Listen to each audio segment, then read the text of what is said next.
If you love talking about cats, but your friends and family are kind of over it, this is the podcast for you.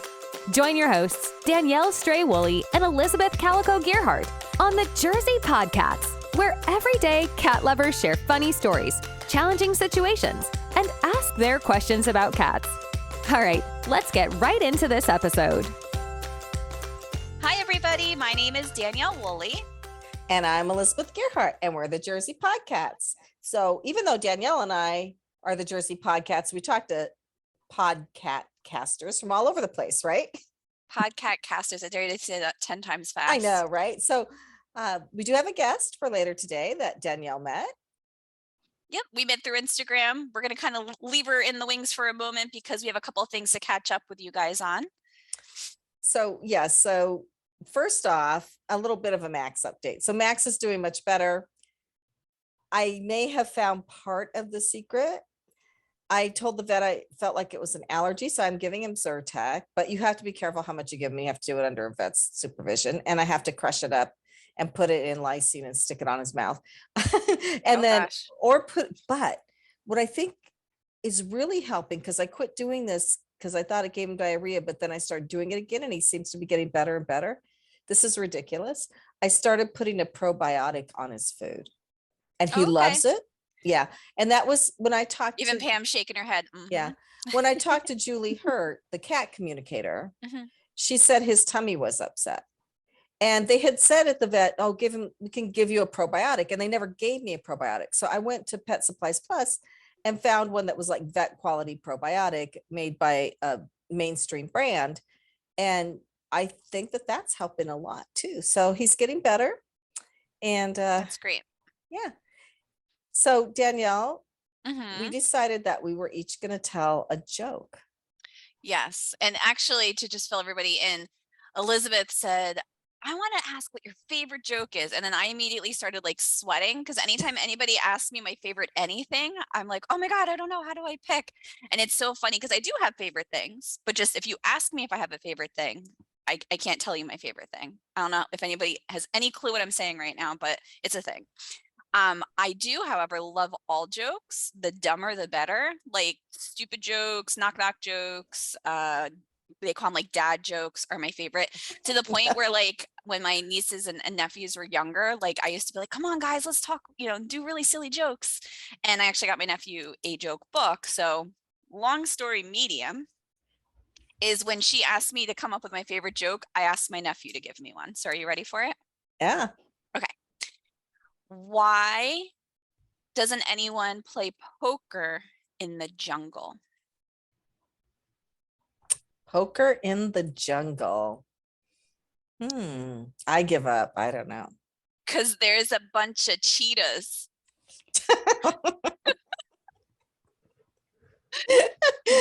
I love dumb jokes. Okay. Right? So how can you not laugh and feel good after hearing that? Maybe you can take a survey after this, Danielle, and ask everybody which person's joke was dumber, because my joke is really dumb. Okay. It was one my mother told me years ago, and for some reason it just cracks me up, and nobody else ever laughs at it, but I just for some reason find it ridiculously funny. So here it goes. Why did the snail cross the road?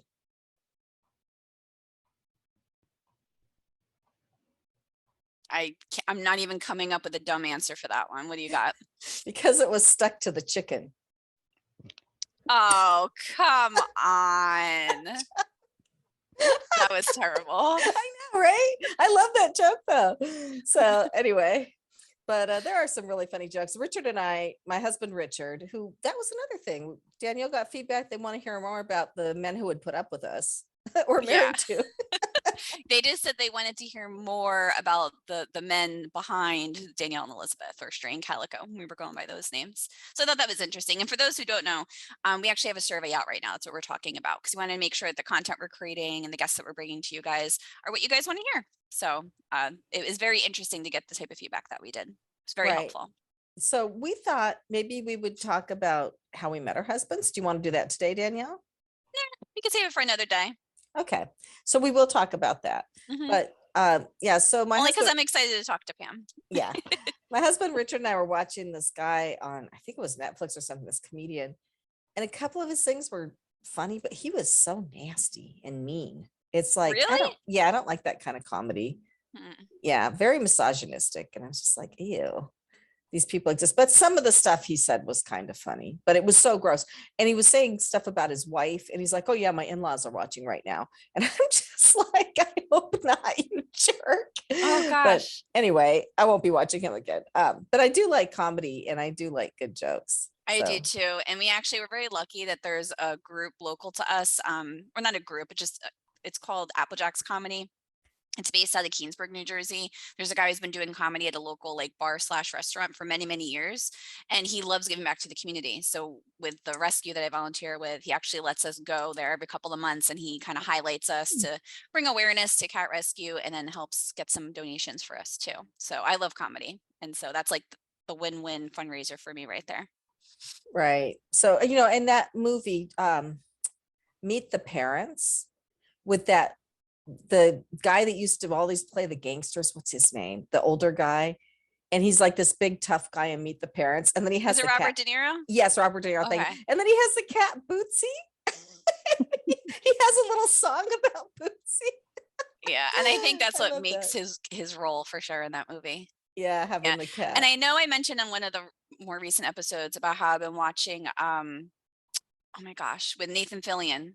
I don't even remember the name of the show, even though I Oh, just the watched the whole thing. rookie. The Yes, rookie. thank you. Yeah. And like every couple of episodes, there's a cat joke in there. I was like, how funny is that? So maybe the writers or one of the actors on the show, they just like always slipping in jokes about cats. Well, I don't know if you watch a lot of football. Like, we love I football. don't. I don't watch sports. I'm sorry, Yeah, guys. I just that's got a okay. negative rating right there. Someone's gonna ding Ah. me.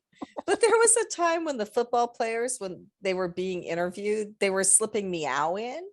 So No. yeah, so they'd be like, yeah, well, I knew when I had that guy down at the 20-yard line, meow, that I had to do something to stop him. All right, I'm gonna find That was that. hilarious. Find football meow. Yeah, it Coming was to you really guys. cute. They're they're young guys. They were adorable. It was pretty funny. So yeah, so how are your cats today, Danielle? They're doing good. I actually I had to go to the dentist yesterday, so I feel like everybody in the whole world knows this, but it wasn't until I was a grown up that I learned you're supposed to go to the dentist twice a year. And so I went for my 6-month checkup, and I had some issues with my mouth from one of the wellness issues that I have from one of my autoimmune diseases. And I had them cracking up because it just so happened that morning, and I've shared with you guys before about how Loki loves to have his teeth brushed. It just so happened that morning he was like going nuts, jumping all over me, trying to get his toothpaste. So I actually got it all on video, and they were passing my phone around the entire dentist office saying, oh my gosh, you should put this online. This would go viral. Oh, yeah, you could put it on the end of one of our YouTube episodes. Yeah, I Or said I just was put it going on. to. I Yeah. should do that. Yeah, So- I know, because you don't have enough work to do yet. One thing I really admire about Danielle is that she and her husband Brian set aside Sunday, and they really protect their Sunday as much as they can from having to do work or deal with Mhm. outside stuff. I think that's so healthy. Yeah, and And- for a while we would try to just have like chunks of time throughout different days, but it's just you need a day to unplug. Mhm, You do. mhm. And unless you snowboarding, then that doesn't count. So, Yeah, yeah. but no Well, work on Sundays. no. Well, Richard and I went into New York last weekend, and we saw Monet's garden immersive exhibit.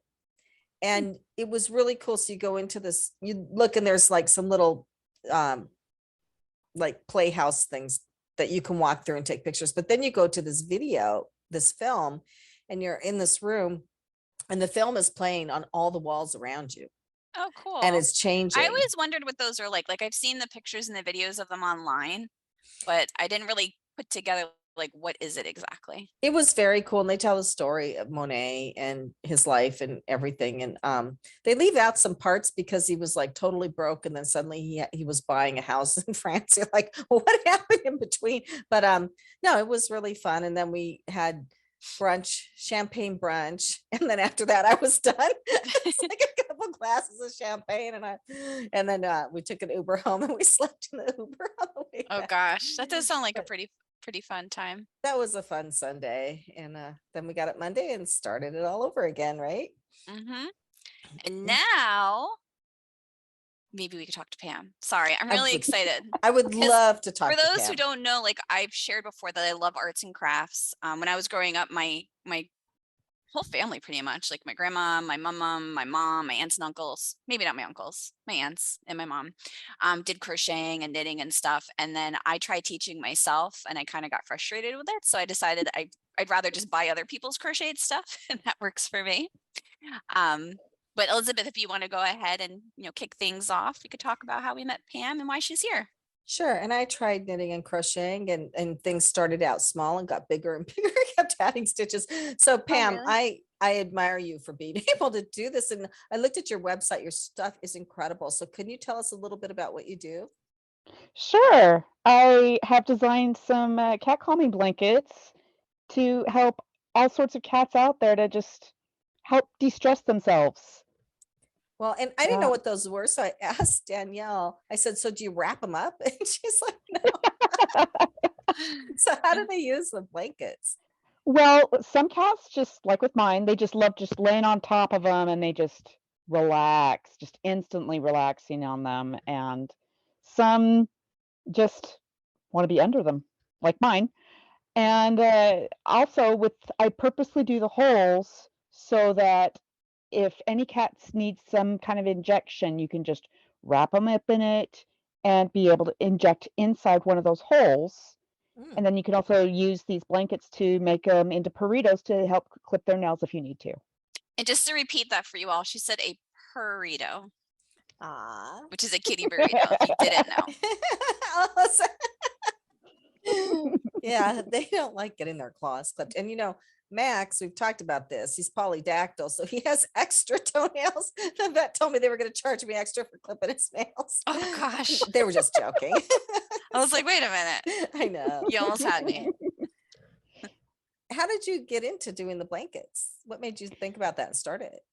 Well, just my cats have always just enjoyed trying to take over anything I crochet, whether it's for my kids or whatever. And I just figured, you know what, I could start making you guys some stuff. And it just blew up from there. So I make some for the rescue I work with, and they go home with the kittens or cats, both, that get adopted, and just keeps going. So I bet you if you had made them specifically for your cats, they would have said, yeah, no, these aren't for me. Get out of here. But because they Actually, weren't for them, now they want them, right? I have some for them too. So Yeah. It's just, okay, I want mine over here. You got it. You want yours over there? Okay. You're going to sit and help me with this on my lap? Okay. Oh, cute. So And then are these on Etsy? Oh, sorry, Daniel. Are these on Etsy or somewhere? Because if you're doing each one of them by hand, are you're selling them? I am selling them. They're through my website. Okay. And What's the website? yeah, it's the crochetingcatbehaviorist.com. Ah, okay. Okay. which is an awesome segue from crocheting to cat behaviorist. So what is a cat behaviorist? Like, how can you possibly get a cat to behave? I got to hear about this. Well, basically, it's any kind of behavior issue that you're having with your cat. Say, like, they're going outside of the litter box or something. You can come to people like me, and we can figure out, okay, what's all going on? What are the details? Okay, first off, make sure you go to the vet. Make sure there's nothing physically going wrong, and then you just go from there. Well, one thing that's driving me crazy right now is that Max was having diarrhea. So I put a cat box in the sunroom because the other cat boxes are in the basement. And so now they're all using the sunroom. It's like, no, the basement, you guys, come on. Yeah. And I know something that I didn't know early on, just because it never came up before, is it just, you have cats, you have a litter box, but really you should have multiple litter boxes for multiple cats, right? Mm-hmm. So I think I had heard it was one per cat. Is that right? Plus an extra, right? Yes. Like, plus or an like, extra. right, Pam? Tell us, Pam. Yep. So basically, if you have one cat, you want 2 boxes just in case Which I had something's no idea. scaring them over at the other one. They have another one they can get to. So, okay, I had 2 boxes and I had 3 cats, but they would go outside in the backyard and do some of their business out there. But I had Checkers, who, if you look at our YouTube channel, she's in the general's outfit behind me. And these are self-cleaning litter boxes. So you know what I'm talking about. They have the crystal litter and it goes through. Anyway, she had trained all the cats in the house. And so one box was for number one and one box was for number two. And she made the other cats do that. I don't know how she was a very forceful, strong personality. But yes, so I think too, besides just litter boxes, I have two things of water for my cats. Okay. Just in case, because I talked to this woman once who I really didn't like after this, who said she went on vacation and she had one thing of water and one of the cats threw up in it and they don't know when. And there was no other water for the cats while she was. Yeah. Ugh. And I was like, well, you're not a very good cat mom. Sorry. No. Yeah, or she just didn't know. That's what I said. A lot of the stuff that I've learned over the last few years, like as people are saying it to me, like even the litter box thing, I'm like, oh, that's common sense. But like I didn't know it. So it wasn't common sense before, you know? Well, because right, if the litter box is not clean enough for them, they will go wherever they want. Yeah. Yeah. And actually, so I would say the litter box was probably the most challenging thing I had with one of my cats when we first got him, Thor. It wound up being something somewhat health related where we think now that it's because he had like a really tight knot back there. So it was almost like every time he tried to go back to the bathroom, we think it felt like he was being pinched or bit or attacked or something. So then he started going around the litter box. It was also around the time where I had changed his litter. I had cleaned the house. I had put candles out, and it was just like complete sensory overload for him. So what kind of tips can you share with people, or what things have you had come up with some of your clients around litter box behavior that can maybe help someone out one day? Well, for one, make sure you are keeping it clean, not just a scoop like once a week or change the litter box once a month. It needs to be more often. So just gotta keep on top of that if you want to make sure for that part. So this story, so I don't know if you could have helped this person. This was years ago. I knew this couple, and they'd gone to a shelter and somebody had turned in this incredibly beautiful female cat. I forget the markings, but it was just like one of the most gorgeous cats you've ever seen, right?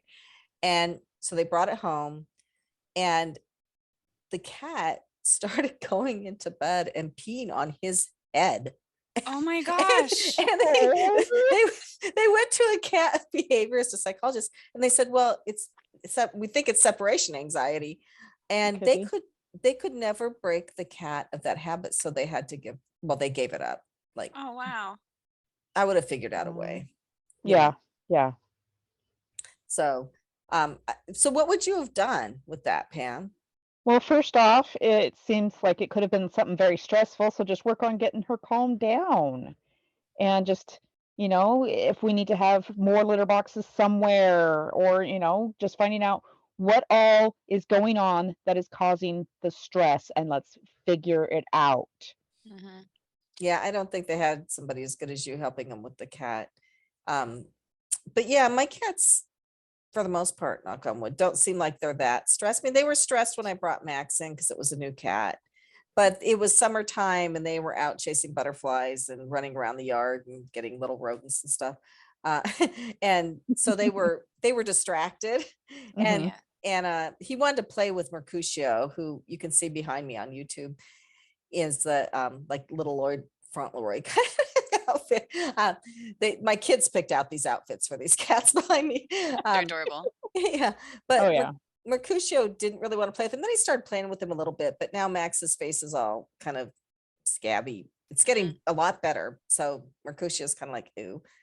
But someday, I've had cats that didn't get along with each other for years. So that's a good topic, though, like introducing cats together. That's something I learned through the rescue when I was doing fostering, is because before I just happened to have a cat that just opened the door and it came in, and that was the introduction. But that's not the norm, right? Because there's scents and there's territories and all that. Yeah, but eventually they did get along. So Pam, how do you introduce cats? I think that's a good question. Yeah, you've got to take it slow, because when you're bringing in the new one, you got to have them in a separate room with their own food, water, litter box. Do a scent swap. An easy way to do that is just with a clean pair of socks, rub it on their whiskers where the friendly pheromones are, and spread it on general areas in both rooms, and where the new cat is, plus where the other cat or cats are, and just get them slowly used to that smell. and then slowly have it so they're eating on the other side of a door of each other, and then progress to having like a baby gate in between them, and you stay close just in case, and then just slowly, slowly, slowly. I mean, it can take sometimes a couple of weeks more or so, but it's worth it. Yeah, you just reminded me of a funny thing I saw online. I'm sure it was made up, but I still thought it was hilarious, where a woman was like, my husband said no to a kitten, but I got one. So I don't know what to do. How do I introduce them? And they said, easy, put your husband in the bathroom, keep the door closed until he starts to scent the kitten, and then slowly introduce them to one another. Oh, that's great. Yeah. Well, I know with my two older cats, Mercutio and Checkers, who I have so many Checker stories. I had her for 16 years. We moved and we put the two cat carriers down next to each other and let them out at the new place at the same time. And she blamed him for moving. And she was so mad at him. She's like, this is all your fault. She never forgave him. But she was good at holding a grudge. So what are some other cat behavior problems that people come to you with? I have one selfishly, if you don't have one. Okay. Okay. So only because I saw it on your website. Inappropriate scratching. So I've shared on the show before that, my very first cat that we took in was a piece of cake. She was so easy. We didn't have to clean her litter box every day because she only went a teeny weeny little bit and whatever. But she didn't really scratch anything. There were no issues. Loki, because he was like semi-feral and a little bit older of a kitten when we brought him in, and I was traveling a ton. I wasn't paying attention. I did not know anything about introducing them together. And to get attention, he actually would start clawing things, but not like fabric and couches. He loves to dig his nail into the trim of my house. So for a while in the beginning, we did stuff that completely wrong, shooting him with water, because that's what I was told to do. And I know now it makes my stomach hurt when I say it. And then just like yelling at him. But then I realized he loved the chaos, hence his name Loki. So that became his way to play. Like, oh, if I scratch this enough, it's going to get her attention and she's going to come play with me. So he's gotten much better because I've been following some other ideas of what to do, but it's still not perfect. Any tips or recommendations for inappropriate scratching that you would recommend? Well, first off, make sure you're keeping up on trimming the nails about every 2 weeks. And then for any areas where they are scratching, try putting some kind of a scratcher that they do like to use, whether it's something kind of similar to the material that they are using, because it's something they like. I bought a hunk of wood and leaned it up against my entertainment center. I'll show pictures. If you'll use it, fine. But just put it close by. You can use like some of the liquid catnip on it to help entice the scratching where you want it to happen. You can. So what I'm hearing so far is, rather than like going nuts and saying, no, stop, don't do that, don't do that, don't do that, it's positive reinforcement and directing to where you do want him to be. Yes. And then eventually you forget about the other spot. Yes. Maybe. Okay. Yes. Hopefully. So Pam, where are you located? I'm in Utah. You're in Utah. That's right. So do you go to people's houses to help them with cats, like that guy that was on TV a few years ago where they showed him going into people's apartments and stuff? Or do you just do it over the phone? Or I do everything online. That way I can reach more people out there. And then I do work with some people across the street at PetSmart, where I work with the rescue I'm working with. And just, can you talk about that? Because I kind of stalk you on Instagram a little bit. And I'd love to see how you share, because the way I understand it is that the time that you volunteer for the rescue is to help the adoptable cats get socialized, get harness trained, so that they're more adoptable, right? Yes. Yes. Is there anything specifically that you do that you think would be beneficial to kind of pass along to other people that are volunteering for rescues that they may be able to do to help? Basically just if new groups of kids are coming in, you've got to do the whole scent swap. You've got to. Otherwise you can't have them playing together. It's just too much chaos. And once you... And to clarify, did you say kids or kittens? Because I'm nodding my head. Well, it's both. What's the difference? Let's face it, they're kids. Come on. But just, like when new ones come that are extremely shy, I focus on making them feel like they're safe and helping them feel like they're coming out of their shell so that they're not quite so, what are you doing here? But just, Especially at the pet store with bright yes, lights and lots yes. of commotion. There's dogs going around. And I mean, I'm glad the one I'm at, they've got a lot of room to run around in. Awesome. So they've got a big space for them in there. It's fabulous. So Nice. I go in there, introduce myself, get them playing together, and I work on bringing them out of their shell, and then I work on doing the whole harness and leash training. We walk around the store and then just meet more people. Oh, they're so cute. Is it yours? Nope, they're up for adoption. Here's the application. Just go here. So That's great.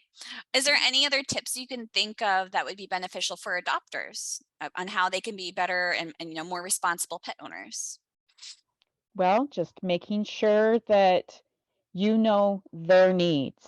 Get if they have a special diet, make sure they're on that special diet so they don't get sick.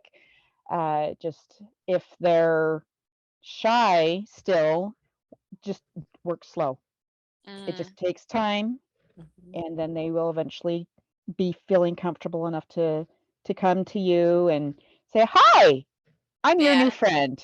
Aw. So Yeah, and I think too, their personalities. So for my cats, Lily, I got at 6 months. She'd had a litter of kittens, and she never has liked to be held. So I don't try to hold her. I don't, but she likes to be pet. If it's her idea, she'll come out Exactly. and be pet. So I don't try to force Mm-mm, physical attention on her that she doesn't want. And I think that's why she's not so stressed out. Now we got Max as a little tiny kitten, and we carried him. My husband and I both carried him around the house and held him a lot, and he likes to be held. But I think one sure way to induce stress in a cat is if they never know if you're going to try to pick them up or not, if they don't like it. Yes. And that was Tony, so I just stopped. But now miraculously, and this is why we need to get him to come on the show, my husband can pick him up. Oh, And he just like melts into my husband's shoulder. But I think because I was the one who rescued him and then fostered him and then lugged him back and forth to adoption day, gave him all his meds, gave him all his, you know what I mean? Like he just associates me with, oh my God, what is she about to do to me? So I just don't ever pick him up. But he'll climb on my lap. He'll come and snuggle with me. He'll lay in bed with me. I just can't pick him up. Yeah. yeah. And Mercutio I can pick up for a little bit, but he comes and lays on my lap a lot, and he'll sleep like right next to my face sometimes. But again, he's not one I can carry around the house. So yeah, you got to kind of meet them where they are, I think. Yeah, it's got to be on their terms. They're cats, right? I know. That's what I said is like, if any of us wanted to do something for the cat, they'd be like, no, I'm good. But you got to kind of just do it and then let them come to you. And they're like, hey, wait, I want in on this. Yeah, I just bought this food. Max really likes it. It's like, do you want auto ship? I'm like, no, because the minute I click that auto ship button, he's gonna hate the Speaking food. of, I know you and I have to catch up and get together, but my cats would only eat this one flavor for like ever. And now none of them will touch it, even though I've been rotating them out. So I have 3 cases of a flavor that no one will eat. Yeah, So it's crazy. I know I have a bag of cat food to give so you. maybe we could do like a food swap. If not, I'm just going to bring everything to the rescue and let them have it. Yeah. Well, Pam, it has been lovely talking to you. And I think that some of these tips, I had never heard of the scent swap before. I think they're really useful for people and people that are dealing with cat behavior and trying to introduce new cats. And I think your calming blankets would be fabulous gifts for people who live with cats. And what was the website again? It is the crochetingcatbehaviorist.com. Yeah, people, if you're listening to this and you have a chance to go online and look at our website, these blankets are adorable and cats love them.